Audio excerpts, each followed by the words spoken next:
સરકારી હોસ્પિટલો જ્યાં વિશ્વાસ રાખીને દર્દીઓ સારવાર માટે જાય છે, ત્યાં જ જો દર્દીઓને પીરસવામાં આવતા ભોજનની ગુણવત્તા પર સવાલ ઊભા થાય તો ચિંતા થવી સ્વાભાવિક છે. અમદાવાદની એક ગંભીર ઘટનાએ સમગ્ર સિસ્ટમને ઝંઝોડી નાખી છે, કારણ કે દર્દીઓને પીરસવામાં આવેલા ભોજનમાં જીવાતો મળી આવતા બેદરકારીના આક્ષેપો ઉઠ્યા છે. અને હવે આ ઘટનાનો સીધો પડઘો ભાવનગરમાં પણ જોવા મળી રહ્યો છે, જ્યાં તંત્ર એલર્ટ થયું અને સરકારી હોસ્પિટલોના રસોડા વિભાગમાં તાત્કાલિક ચેકિંગ શરૂ કરવામાં આવ્યું હતું. શું છે સમગ્ર મામલો, આવો વિગતે વાત કરીએ આ અહેવાલમાં. નમસ્કાર, હું છું ચિરાગ વર્ષાબેન. આપ જોઈ રહ્યા છો સ્વમાન.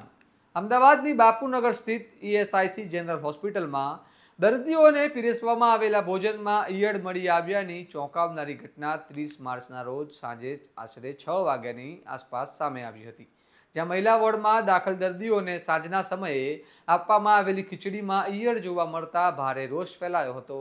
અને આ મામલે ગોમતીપુર વોર્ડના પૂર્વ કોર્પોરેટર ઇકબાલ શેખ દ્વારા તેને ગંભીર બેદરકારી ગણાવી ઉચ્ચ સ્તરે ફરિયાદ કરવામાં આવી છે. એએસઆઈસીની આ હોસ્પિટલ 300 બેડની સુવિધા ધરાવે છે અને દરરોજ સરેરાશ 180 થી 200 દર્દીઓ દાખલ થાય છે.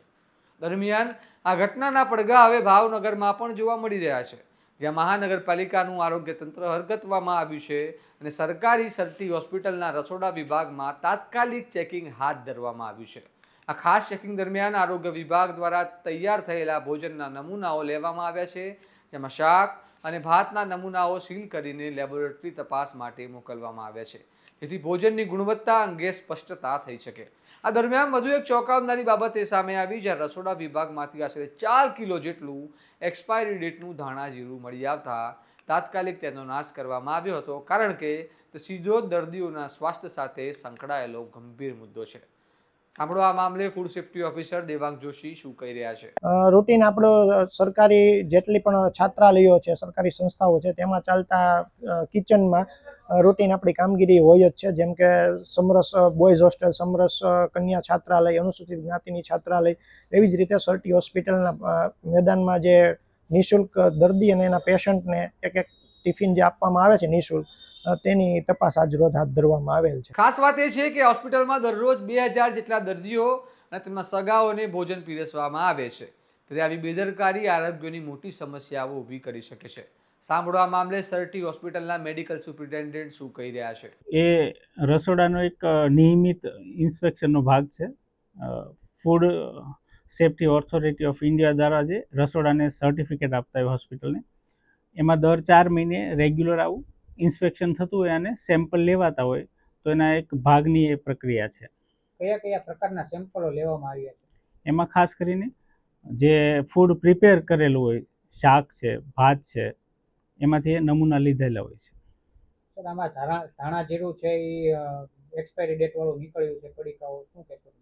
એ લગભગ 1-2 પડીકા 2025ના હશે, એટલે એ એક્સપાયર થયેલા એમાં બતાવે છે અને એને તરત નાશ કરવામાં આવ્યો છે. એમાં કઈ આગળ કાર્યવાહી થશે કે નહીં?